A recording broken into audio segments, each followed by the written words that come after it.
ब्रह्म परं वरेण्यं ध्यायेम कृष्णं कमलेक्षणं हरिम् अंगे तु वामे वृषभानुजां मुदा विराजमानामनरूपसौभगाम् सखी सहस्रैः परिसेवितां सदा स्मरेम देवीं सकलेष्टकामदाम्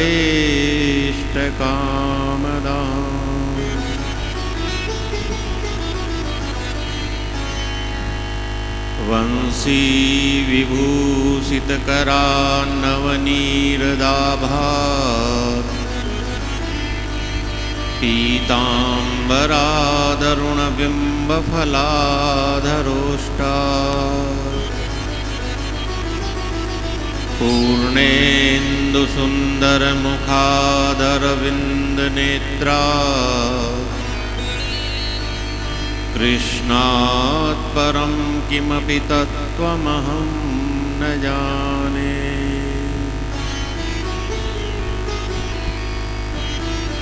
श्रीमते सर्वविद्यानां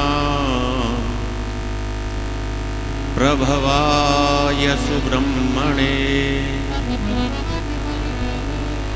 आचार्याय मुनीन्द्राय निम्बार्काय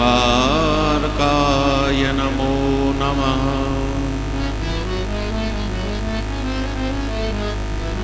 श्रीहंस समारम्भ्य निम्बार्काचार्य मध्यमा अस्मदाचार्यपर्यन्तां वन्दे गुरुपरम्पराम्।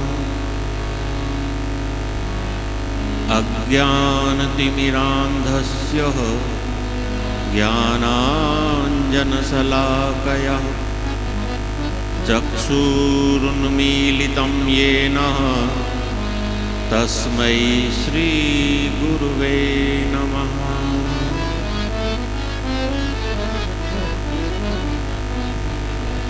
प्रह्लाद नारद पराशर पुण्डरीकः व्यासाम्बरीश शुक शौनक भीष्मदाल्म्य रुक्माङ्गदार्जुन वसिष्ठ विभीषणादि पुण्यानिमान् परम भागवतान् नमामि।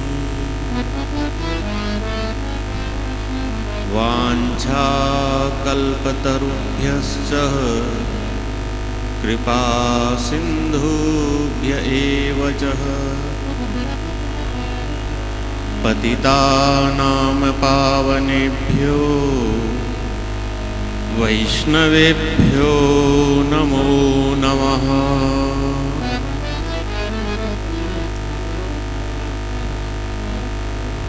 भक्ति भक्त भगवंत गुरु चतुर्नाम वपु एक इनके पद वंदन किए नासहि विघ्न अनेक। श्री राधा सर्वेश्वर भगवान की जय। श्री कृष्ण बिहारी जी महाराज की जय। श्री गिरधारी जी महाराज की जय। श्री सीताराम जी महाराज की जय। श्री निम्बार्क भगवान की जय। श्री भागवत भगवान की जय। श्री सुखदेव भगवान की जय। श्री सद्गुरुदेव भगवान की जय। गौ माता की जय। भारत माता की जय। सत्य सनातन धर्म की जय। बाल कृष्ण लाल की जय। जय जय श्री राधे जय जय श्री राधे, जय जय श्री राधे।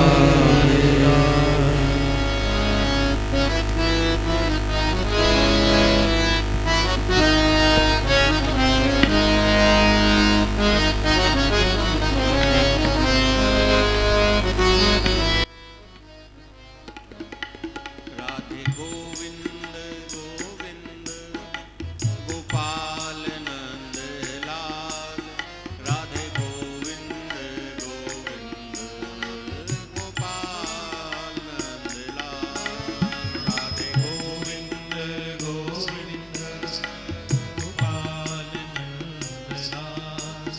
राधे गोविंद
गोपाल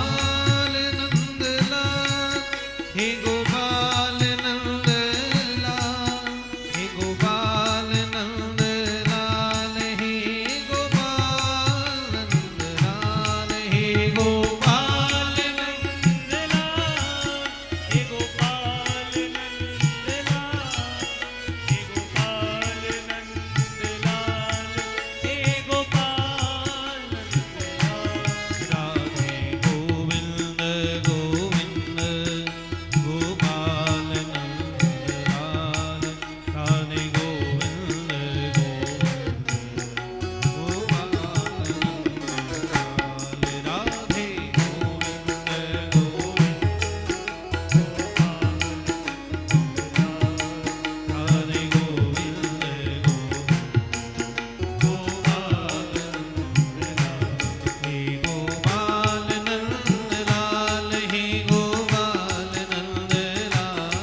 नन्दस्त्वात्मज उत्पन्नः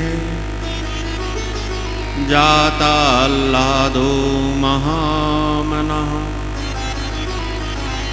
आहूय विप्रान् वेदज्ञान् स्नातः शुचिरलङ्कृतः वाचयित्वा स्वस्त्ययनं जातकर्मात्मजस्य वै कारयामास विधिवत् पितृदेवार्चनं ततः।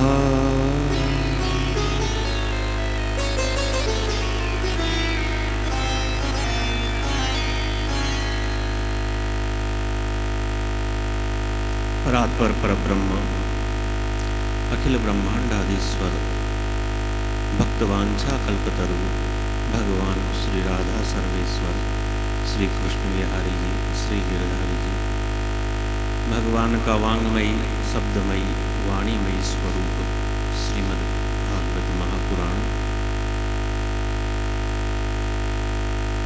भगवान की इन अमृतमयी कथाओं का रसास्वादन करने के लिए उपस्थित हम सभी भक्तवृंद जिनकी कृपा से हमारा यह भाग्योदय हुआ है,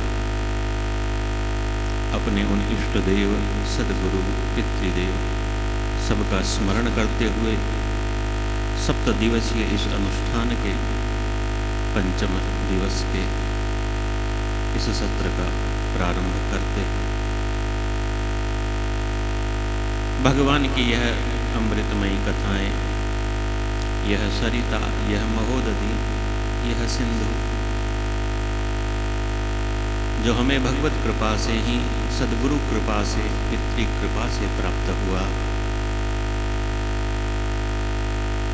निमित्त जाखोटिया परिवार है, लेकिन उत्साह सभी का है। यत्र तत्र सर्वत्र संपूर्ण भारतवर्ष से या अखंड भारतवर्ष से भक्त लोग इस कथा सिंधु रूपी महासागर में डुबकी लगाने के लिए उपस्थित हो रहे हैं।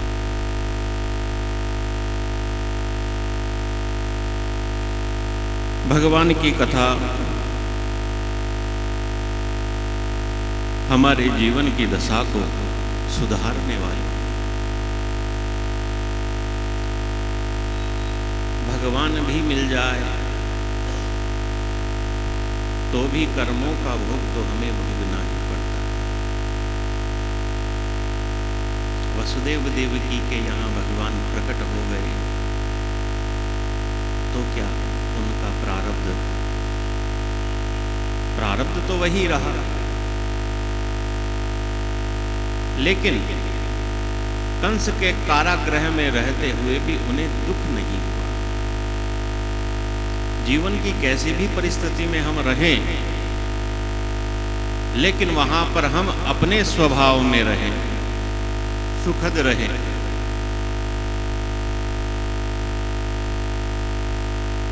वही जीवन की सार्थकता। भगवान का प्राकट्य हुआ, भगवान की आज्ञा के अनुसार वसुदेव जी भगवान को गोकुल में नंद बाबा के यहाँ विराजमान करके आए और वहाँ से माया रूपिणी कन्या को लेकर के आए।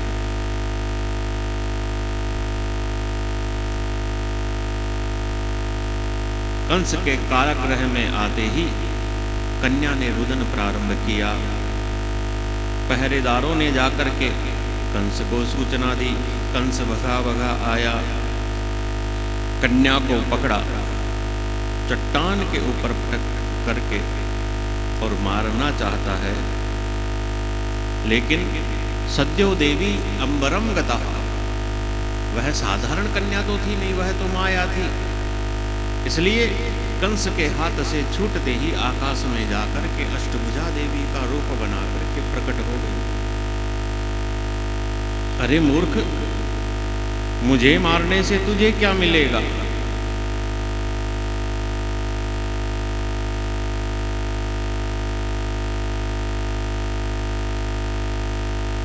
यत्र क्वाह पूर्वम शत्रुर्मा हिंसी कृपणान वृथा।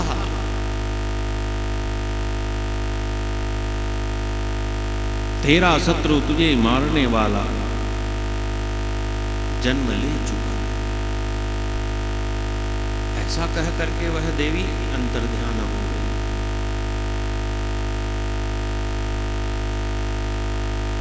कहते हैं अब कंस को थोड़ा पश्चाताप हुआ है और इसका कारण यह बताते हैं कि भाई जिनके गर्भ में भगवान ने वास किया या यह लीला की उन वसुदेव देवकी का दर्शन करने से कंस के हृदय में थोड़ी दयालुता आई, थोड़ा सा पश्चाताप हुआ।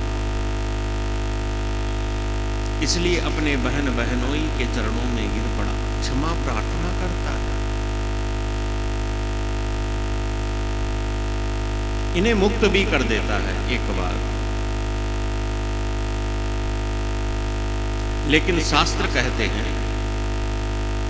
कि मनस्येकम वचस्येकम कर्मणि एकम महात्मना। जो सज्जन व्यक्ति होते हैं ना, महापुरुष, मन से, वाणी से और कर्म से एक होते हैं। लेकिन जो दुर्जन होते हैं, मन से अन्यत कर्मणि अन्यत, उनके मन में तो कुछ अलग होता, करते कुछ और है और वाणी कुछ अलग बोलती। अब इसके मन में तो क्या था वह तो वही जाने, लेकिन वाणी से इसने पश्चाताप प्रकट किया अपने बहन बहनोई के सामने। उनके पांव में पड़कर के बड़ा गिड़गिड़ाया, मुझसे बड़ा अपराध हो गया। देवताओं की माया कैसी है, देवताओं ने मुझे ठग लिया। तुम दोनों मेरे पाप कर्म माफ कर देना, मैंने तुम्हारे पुत्रों को मारा, यह किया वह किया। अरे सभी प्राणी प्रारब्ध के अधीन है। तुम दोनों महात्मा हो, अपने पुत्रों के लिए शोक मत करो, उनका तो प्रारब्ध ही ऐसा था।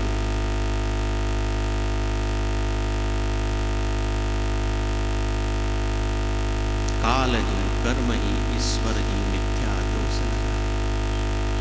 अब यहां तो ऐसा कहता है, लेकिन कारागृह से दूर जब अपनी सभा में आता है, अपने मित्रों के संग बैठता है। इसके मित्र कौन? दुष्ट राक्षस। उनके संग में जब आया तो वह भी जान गए कि बच गया, 8वें नंबर पर आने वाला था वह। तो वह कहते हैं, अरे कंस क्यों चिंता करता है? यदि कहीं भी पैदा हुआ है, जितने पैदा हुए हैं सबको मार देंगे हम, किसी को नहीं छोड़ेंगे, तो तेरा काल भी मर जाएगा।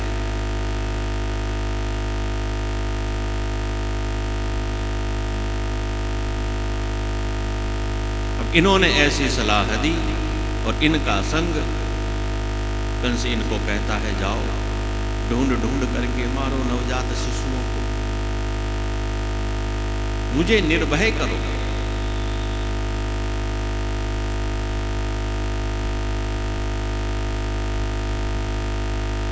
संग का कैसा असर होता है, तुरंत असर होता है। बहन बहनोई के सामने पश्चाताप करता है और यहां आकर के वही अपने स्वभाव में स्थित हो जाता है। कहीं कुछ बोले कहीं कुछ बोले, यह दुष्टों की पहचान होती है।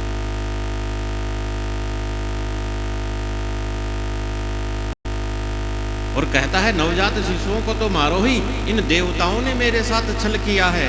देवताओं की शक्ति है ब्राह्मण, क्योंकि ब्राह्मण यज्ञ करते हैं, इसलिए ब्राह्मणों को, यज्ञ को, इनको सबको ध्वस्त करो, विध्वंस करो।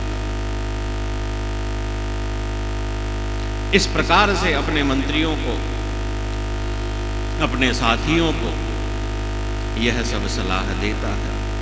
दुष्ट प्रवृत्ति का तो है ही, रजोगुणी है, तमोगुणी है। तो मथुरा में तो यह सब हुआ, लेकिन भगवान आए हैं गोकुल में। नंदस्त्वात्मज उत्पन्ने जाता लादो महामनः। आहूय विप्रान् वेदज्ञान् स्नातः शुचिरलङ्कृतः वाचयित्वा स्वस्त्ययनं जातकर्मात्मजस्य वै कारयामास विधिवत पितृदेवार्चनं ततः धेनुनां नियुते प्रादा। वैसे तो कहते हैं कि पुत्र का जन्म हो जाए तो आशौच हो जाता है। आशौच जो होता है यह कर्म में होता है, वाणी में नहीं होता। इसलिए क्या करो कि जो कुछ करना हो उसका शुभ संकल्प कर दो। और शास्त्र कहते हैं संकल्पात सिद्धि, संकल्प से ही सिद्धि होती है। शिव संकल्पमस्तु, शिव मानी कल्याण, संकल्प से ही कल्याण है। आप संकल्प तो करो, लेकिन परमात्मा का नाम है सत्य संकल्प, क्योंकि उनका संकल्प कभी असत्य नहीं होता। हम लोग संकल्प करके भी भूल जाते हैं।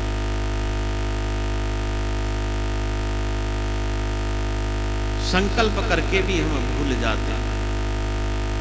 अन्यथा तो संकल्प ही ऐसा करते हैं जिस संकल्प में हमारा लोभ प्रधान हो।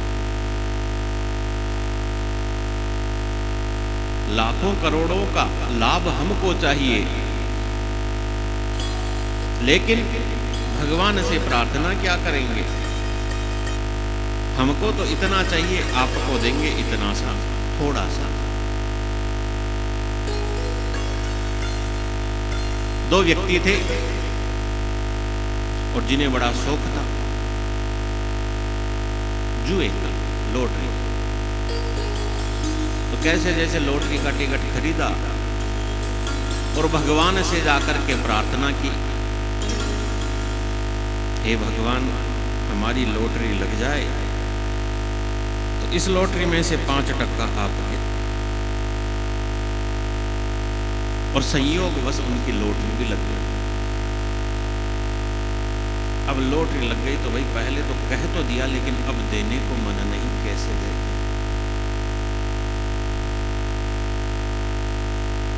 तो पहले एक व्यक्ति गया, जाकर के कहता है भगवान सभी कुछ आपका ही है, मैं तो सब कुछ आपको दे देता हूं।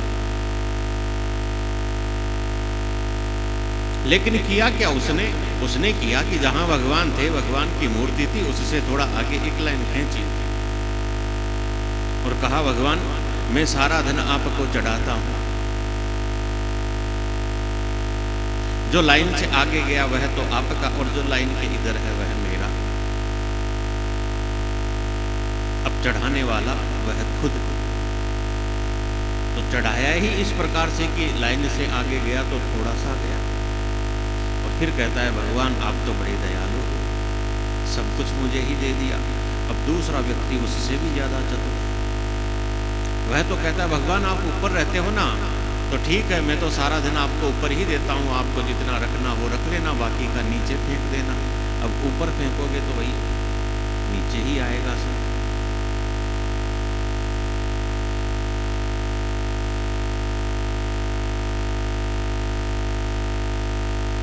कुछ समय ऐसे होते हैं जिन समय में हम यदि थोड़ा भी करते हैं तो हमको अधिक फल प्राप्त होता है। यदि आपकी लोभ की प्रवृत्ति है तो अच्छी है, ठीक है, लेकिन ऐसे विशेष समय का ध्यान रखो। जब संतान का जन्म होता है तो उस समय एक शुभ संयोग होता है, और जिसे कहते हैं प्रजा तीर्थ। प्रजा यानी संतान होती है, पुत्र होता है, प्रजा तीर्थ है।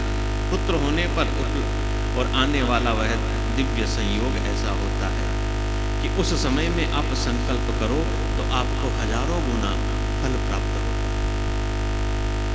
वसुदेव जी महाराज ने भी उस समय 10,000 गौदान करने का संकल्प किया था, और श्री नंद बाबा ने तो इस समय धेनु नाम नियुते प्रादा 2 लाख गायें दान करने का संकल्प किया है। सबसे पहले ब्राह्मणों को बुलाया, वेद पाठ करवाए, स्वस्ति वाचन इत्यादि करवाया, स्वयं यमुना जी में नहा धो करके तैयार हुए, अलंकृत है, आभूषण इत्यादि चंदन इत्यादि लगा करके तैयार हुए हैं। और केवल नंद बाबा ही तैयार नहीं हुए, यहां तो समस्त ब्रजमंडल तैयार हुआ है, क्योंकि वर्षों की सबकी साधना थी, इसलिए सबके कान लगे हुए थे नंद भवन की ओर।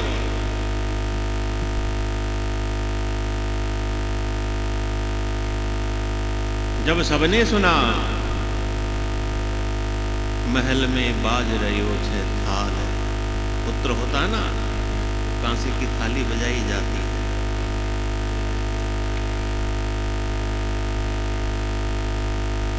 उससे सबको सूचना लग गई, सबको सूचना प्राप्त हो गई। एक दूसरे को पुकारते पुकारते सब चले। यहां पर पहले जो आई है और वह है गोपिका।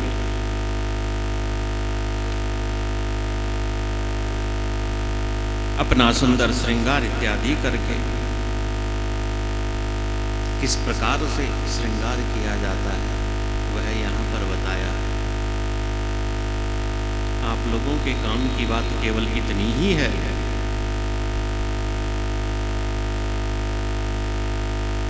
कि चित्रांबरा पतिशिखाच्युत माल्य वर्षः,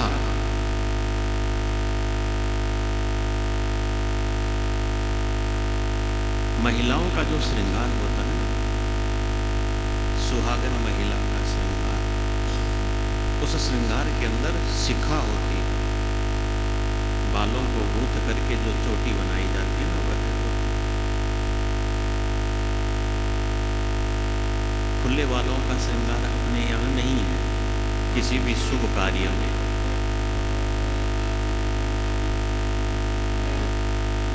सामान्यतः आप करो, हम उसके लिए मना नहीं करते, लेकिन कोई शुभ मांगलिक कार्य है तो उसके अंदर आपकी वेशभूषा, आपका श्रृंगार सब मांगलिक ही होना चाहिए।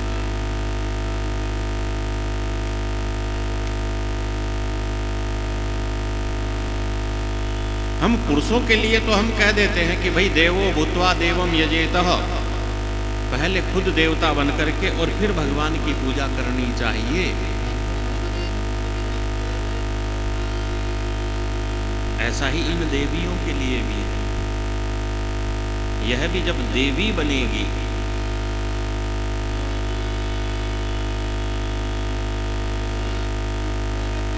हमारी सत्य सनातन धर्म संस्कृति ऐसी है जिसके अंदर यत्र नार्यस्तु पूज्यन्ते रमन्ते तत्र देवता।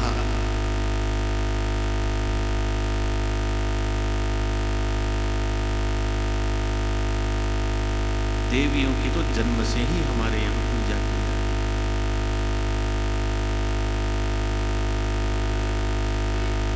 और देवी कैसे बना जाता है वह इन गोपिकाओं से सीखे। अरे गोपिकाओं ने अपनी वेणी चोटी बनाई है जिसके अंदर पुष्प लगाए हैं, उसे भी सजाने के लिए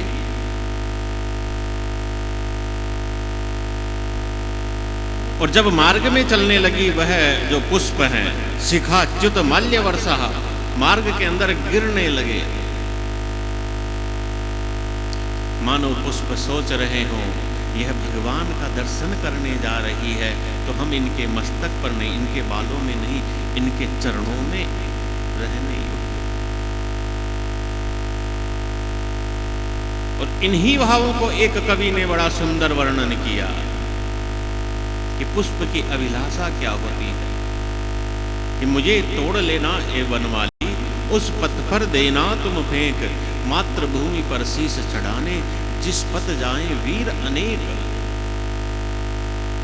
यह तो अंतिम है, इससे पहले लिखा, चाह नहीं मुझे कि देवता के मस्तक पर चढ़ा जाऊं या सुरबाला के बालों में गूंथा जाऊं। बड़ी विशाल कविता।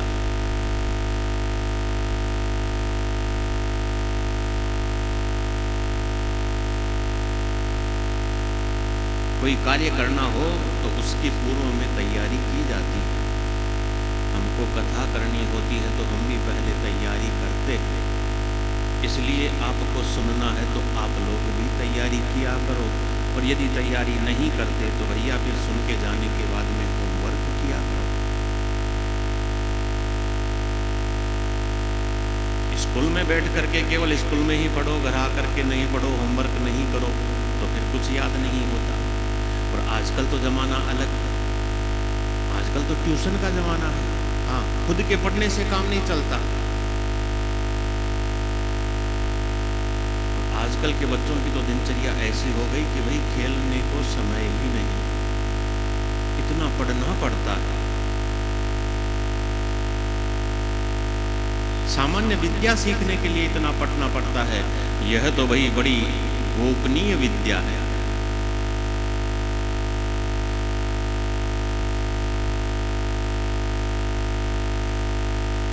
भागवत की मुख्य भाषा तो समाधि भाषा बताई गई है। हम लोग तो कथा कथा करते हैं, मुख्य भाषा तो समाधि भाषा है, जिसमें पूरा अध्यात्म ही अध्यात्म है, दर्शन ही दर्शन है।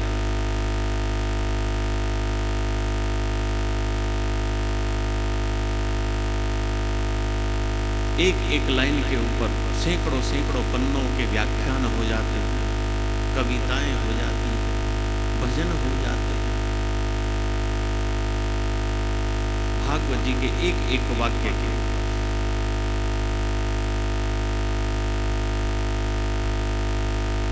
तो समस्त गोपिकाएं चली तो गोप कहाँ पीछे रहने वाले थे। गोपों ने भी वही फेंटा कसा अपना, चंदन लगाया मुख में, और चलो वही नंद बाबा के अपने भी चलो। एकत्रित होकर के सब आए, और जिसके पास जो था, इन ग्वाल वालों के पास तो क्या भाई, इनके तो गोधन ही सर्वस्व है। इसलिए दही माखन दूध यह सब लेकर के आए हैं।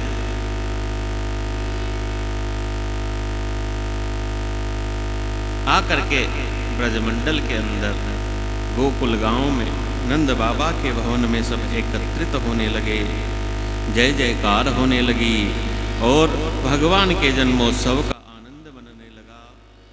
ओ ब्रज में हो रही जय जयकार, नंद घर लाला जायो है।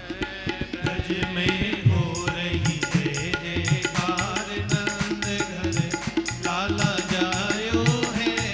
ब्रज में हो रही जय जयकार, नंद घर लाला जायो है।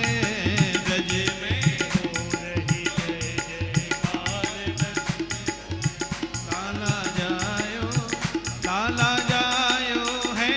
नंद घर लाला जायो है। हाँ, लाला जायो है।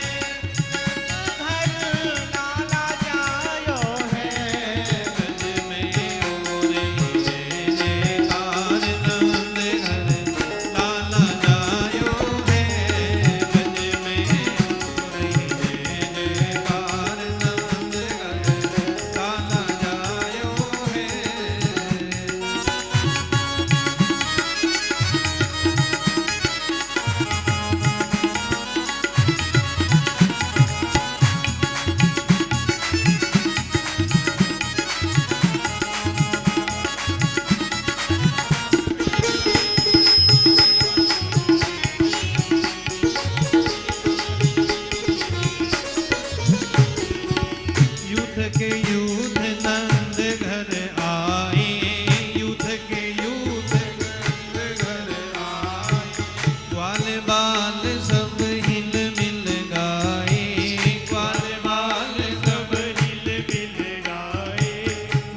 सिद्ध मुनि सब देव पधारे, सिद्ध मुनि सब देव पधारे, शिव ब्रह्मादिक ब्रह्मा आए, शिव सनकादिक ब्रह्मा आए, सिद्ध मुनि सब देव सिधाए, सिद्ध मुनि सब देव सिधाए, धर ग्वालन को रूप सबहि मिल मंगल गायो है, हाँ धर ग्वालन को रूप सबहि मिल मंगल गायो है, ब्रज में मंगल गायो है, ब्रज में हो रही जय जयकार, नंद घर लाला जायो है, ब्रज में हो रही जयकार, नंद घर लाला जायो है,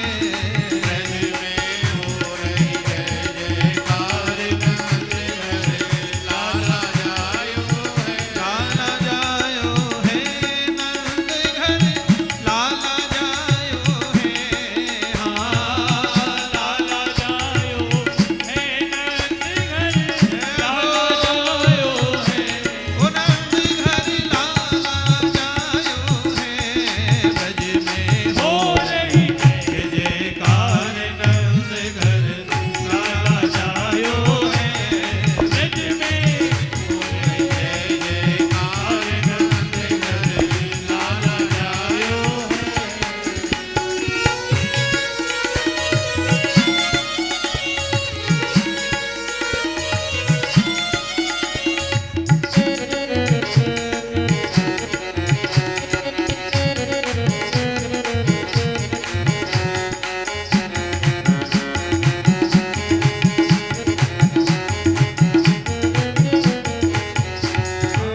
ब्रज 84 कोस में भैया, ब्रज 84 कोस में भैया, ब्रज 84 कोस में भैया, ब्रज 84 कोस में भैया, सबहि कहे धन यशोदा मैया, सबहि कहे धन यशोदा मैया, 80 साल की आयु में सुत ऐसो जायो है, हाँ 80 साल की आयु में सुत ऐसो जायो है, ओ देखो सुत ऐसो जायो है, ब्रज में हो रही जय जयकार, नंद घर लाला जायो है, ब्रज में हो रही जय जयकार, नंद घर लाला जायो है, ब्रज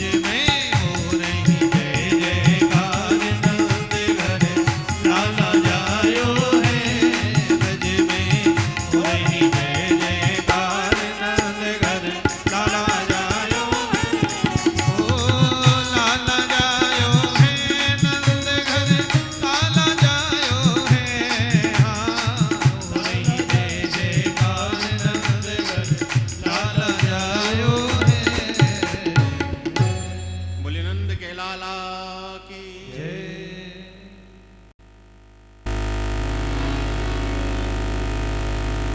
भीड़ इतनी इकट्ठी हो गई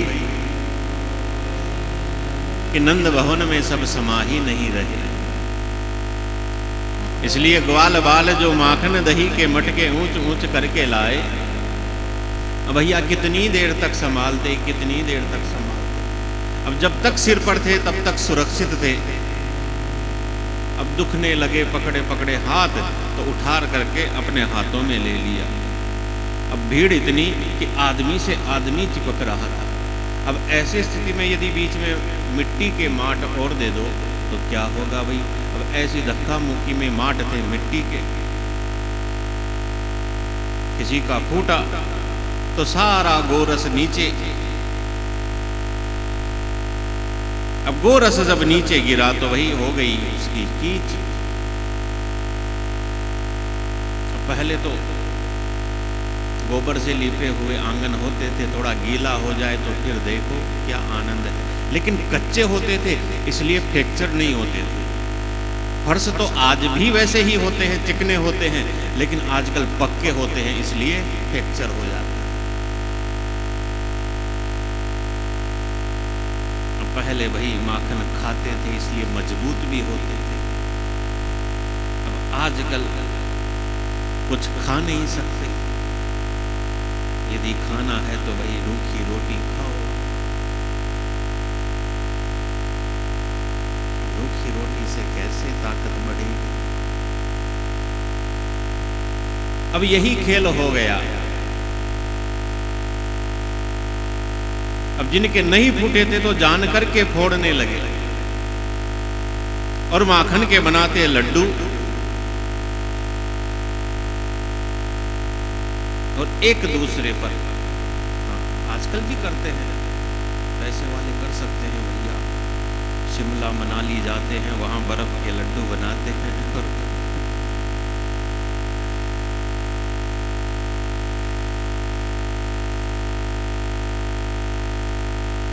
भगवान ने हमको घर बैठे दिया है यह आनंद। देखो कितने दयालु हैं भगवान। वहां का आनंद यही कर लो ना, आनंदोत्सव रोज मनाओ। और डोंगरे जी महाराज तो अपने प्रवचन में यही कहते थे कि यह जो 16 श्लोक है ना नंदोत्सव के, नित्य सुबह 4 बजे इनका भजन करो, बस जीवन ही नंदोत्सव हो जाएगा। और महापुरुषों की वाणी जो होती है ना, वह अनुभव से परिपक्व होती है, क्योंकि महापुरुष ऐसे ही उपदेश नहीं करते। एक वृद्धा माता अपने बालक को ले गई किसी संत के पास और जाकर के संत से कहती है, मेरा बच्चा बड़ा गुड़ खाता है, आप इसको कह दो, आपकी बात मान लेगा, ये नहीं खाएगा। महात्मा जी कहते हैं, ठीक है कोई बात नहीं, इसको 1 हफ्ते बाद में लेकर के आना। 1 हफ्ते बाद में लेकर के गई तो महात्मा जी ने कहा, देखो बेटा, गुड़ खाना वैसे तो ठीक होता है, लेकिन ज़्यादा गुड़ नुकसान करता है। अभी तुम्हारे दांत कच्चे, कीड़ा लग जाएगा, गिर जाएंगे, ऐसे हो जाएगा, ऐसे हो जाएगा, मत खाया। तो मान लिया सहज में। वृद्धा माता ने कहा, बाबा जी अतरी सी बात कहनी, 7 दिन पहले कह देता, क्यों मेरे दोबारा चक्कर लगवाए। तो महात्मा जी ने कहा, भाई 7 दिन पहले तो मुझे खुद गुड़ खाने की आदत। तो महापुरुषों की वाणी में सामर्थ्य क्यों होता है? तप का सामर्थ्य है। पहले सबको वाक सिद्धि होती थी, अभी भी होती है, लेकिन क्यों होती है? हम तो अपने पाठ्य पुस्तकों में एक पाठ पढ़ते थे, एका वाणी सत्या। भाई सारे दिन भर में हम जो कुछ बोलते हैं ना, उसमें से एक वाणी सत्य होती है, और होती है, लेकिन हम बोलते ही इतना है कि हमको याद ही नहीं रहता हमने क्या क्या बोल लिया। मुंह से नहीं बोलते तो मन में चलता ही रहता है, चलता ही रहता है।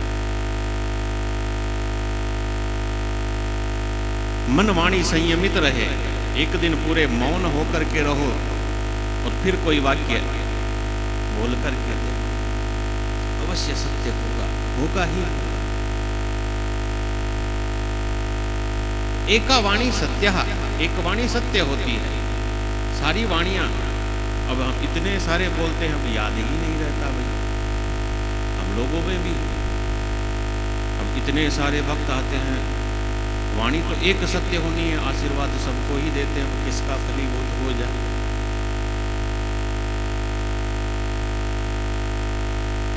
जीवन में तप का बड़ा महत्व है, और तपस्या वह नहीं वन में जा करके बस ध्यान लगा करके एक पैर पे खड़े हो, हाथ उठा करके करो, वह तप नहीं है। संयम सबसे बड़ा तप है। काम क्रोध लोभ इनको सबको पी जाओ, यह सबसे बड़ा तप है। और यहाँ पर सुखदेव जी महाराज ने कहा भी है कि तपस्या से ही इंद्रियों की शुद्धि होती है। जैसे कालेन स्नान शौचाभ्याम, जल जो होता है जल, इस जल की शुद्धि काल से, समय से हो जाती है। बहता रहता है ना, कुएं से निकालते रहो तो वह शुद्ध रहता है, बहता तालाब में ज़्यादा रहता है समय के अनुसार।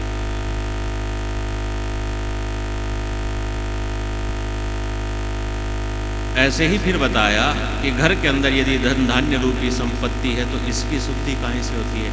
इसकी शुद्धि तो दान से होती है। जब आशौच के यह सूतक इत्यादि होते हैं उन समय इन धर्मों का पालन किया जाता है, सबको शुद्ध किया जाता है। और शुद्ध करने का तात्पर्य क्या है? शुद्ध करने का या दान देने का, इन सब का महत्व यहाँ यही बताया गया है कि स्वपुत्रस्य उदयाय चह। नंद बाबा ने इतना दान दिया, इतना दान दिया, 7 पर्वत बना दिए तिल के, जिनके अंदर बड़े रत्न इत्यादि हैं। ब्राह्मणों को दान कर दिए, 2 लाख गायें दी, जिनका सुंदर श्रृंगार, खुरों में चांदी, सिंगों में स्वर्ण, रेशमी दुपट्टे। स्वपुत्रस्य उदयाय च। कहते हैं कि जन्म से 6 दिन बाद में भाग्य लिखा जाए। 6 दिन बाद में लिखा जाएगा। आशौच की शुद्धि होती है 10 रात्रि के बाद में, तब तक आप कुछ कर नहीं सकते। तो कहा संकल्प से जो सिद्धि है, संकल्पात् सिद्धि। यह सब संकल्प पहले ही किए जाते हैं कि हाँ भाई मैं यह करूंगा, यह करूंगा, यह करूंगा, यह करूंगा, यह करूंगा।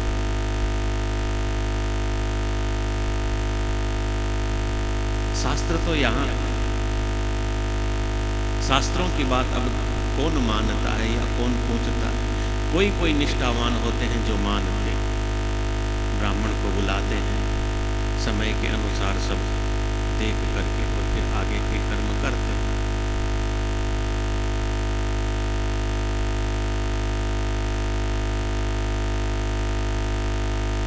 स्वपुत्रस्य उदयाय च, इसका भाग्य अच्छा होगा, इसके लिए यह सब किए गए हैं और करना चाहिए सबको। जितना सामर्थ्य हो करो। हमारे गुरु महाराज तो कहते थे कि भाई 4 रोटी खाने को मिलती है तो 4 में से 1 रोटी दान कर दो, स्वास्थ्य के लिए भी अच्छा रहेगा। और डॉक्टर भी यही कहते हैं जितनी भूख है उससे कम खाओ। अरे 4 रोटी नहीं मिलती, 1 रोटी मिलती है तो उससे भी 1 ग्रास दान कर दो।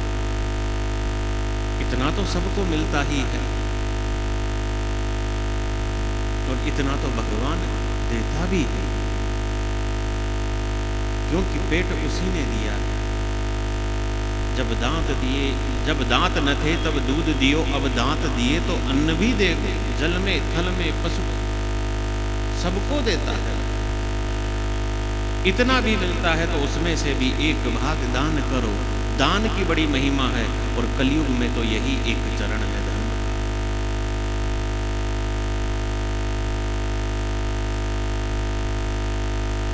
मौका चाहिए, कोई ना कोई अवसर प्राप्त हो जाए दान देने का, दिल खोल करके।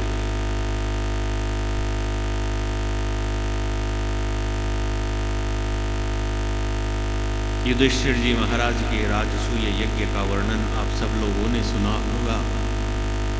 दुर्योधन को दान देने के लिए नियुक्त किया। भगवान ने नियुक्त करवाया। कहते हैं उसके हाथ में रेखा थी, जितना देगा उससे ज्यादा आएगा, ऐसा नहीं था। वह तो पांडवों का स्वप्रताप है, उस प्रताप से आता है।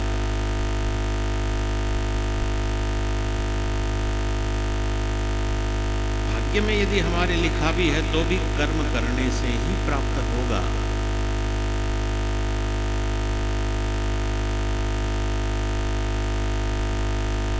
कर्म प्रधान विश्व करी राखा।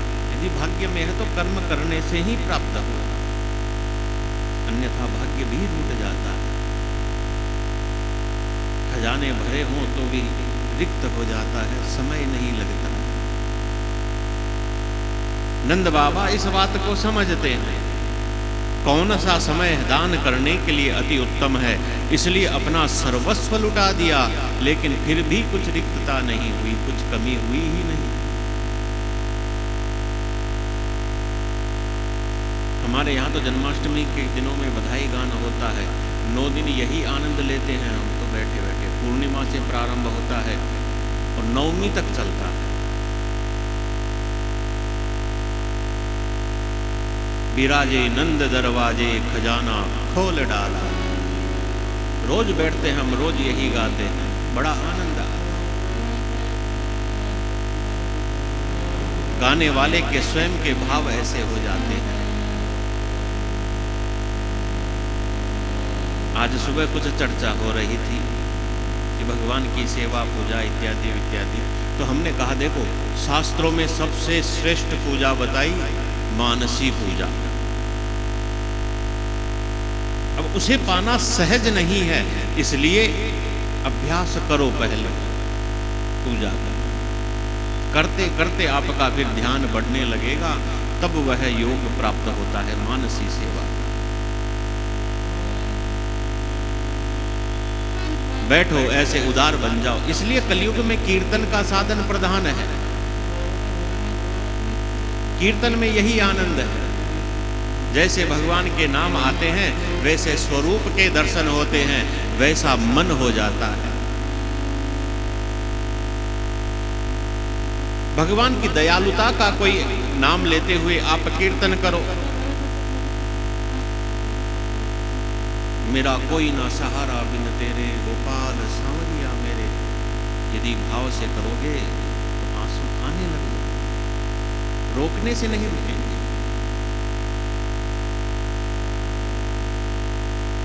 नृत्य का भाव से कोई कीर्तन करो, अपने आप मन करेगा हम नृत्य करें।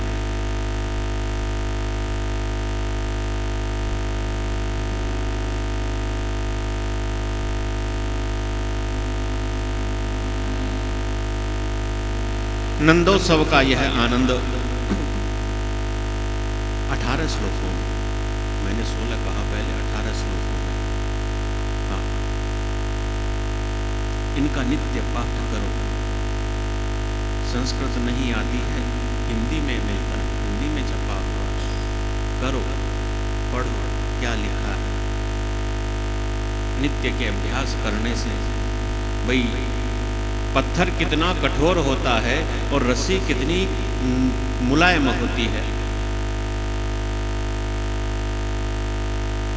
लेकिन नित्य चलती है पत्थर के ऊपर तो पत्थर के अंदर भी लाइन हो जाएगी। ऐसे ही आपका हृदय चाहे कितना ही नास्तिक हो, यदि इन सदग्रंथों की, सदगुरु की शरण में आओगे तो आस्तिकता का रंग आप पर अवश्य चढ़ेगा। हम लोग दिखावे के आस्तिक हैं। आस्तिकता की पहचान कोई नहीं है। अब यहाँ तो भगवान का उत्सव है और है, इसलिए ठीक है। हाँ, तिलक भी देखने को मिल जाएगा, कंठी इत्यादि भी मिल जाएगी, अन्यथा बाहर जाओ नहीं। और आजकल की फैशन तो ऐसी हो गई, कहना ही क्या।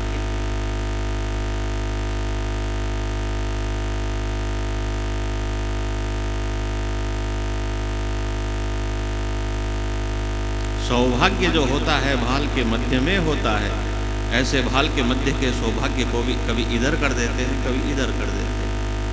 यह फैशन हो गई। और आजकल तो मैचिंग का अलग हो गया। हाँ, पहले तो केवल लाल ही होता था, श्री का स्वरूप है लाल, लेकिन अब तो यह भी मैचिंग का हो गया, कभी हरा भी हो जाएगा, कभी नीला भी हो जाएगा।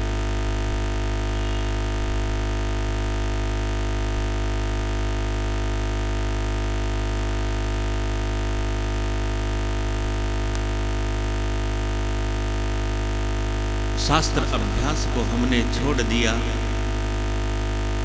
इसलिए अपनी मर्यादाओं को हम भूल रहे हैं।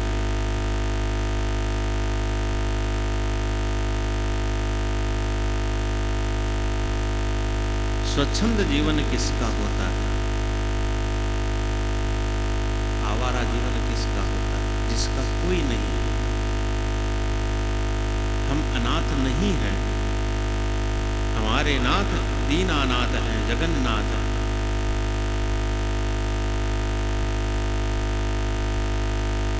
वह सबके हैं, इसीलिए सब उन्हें अपना मानते हैं। और ब्रजवासी तो उन्हें इतना अपना मानते हैं, इतना अपना मानते हैं कि भगवान के यह उत्सव का आनंद रुक ही नहीं रहा। 1 दिन हुआ, 2 दिन हुए, 3 दिन हुए, 4 दिन हुए। अचानक नंद बाबा को याद आया, वार्षिक कर चुकाने जाना है मथुरा। तो कुछ जिम्मेदार व्यक्तियों को नियुक्त किया, स्वयं चले। अब भाई नंद बाबा खुद राजा है, कंस को कर क्यों चुकाते हैं ऐसा वैसा।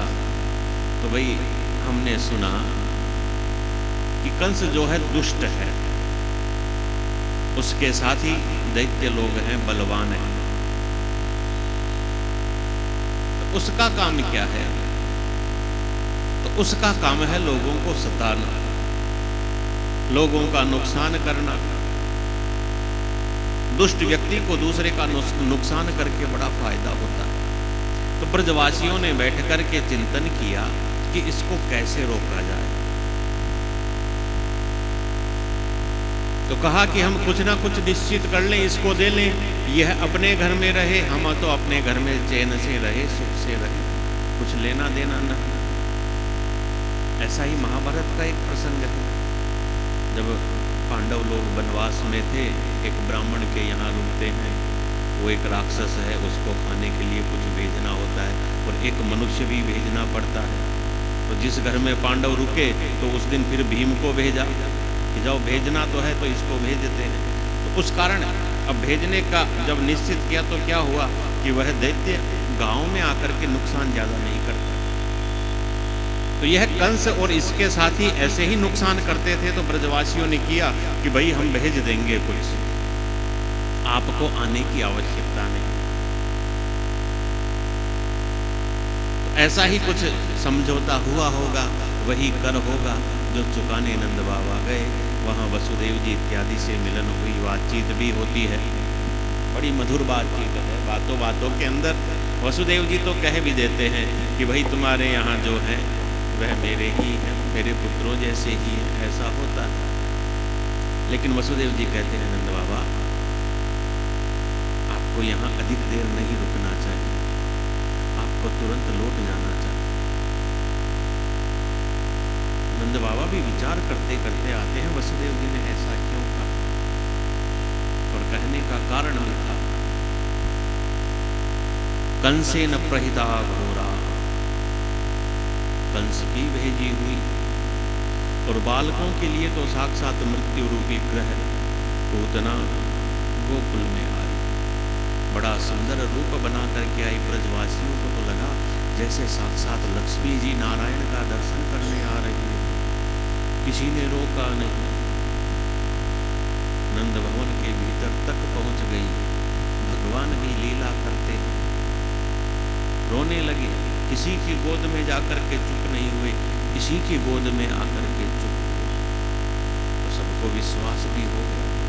अब यह तो आई थी मार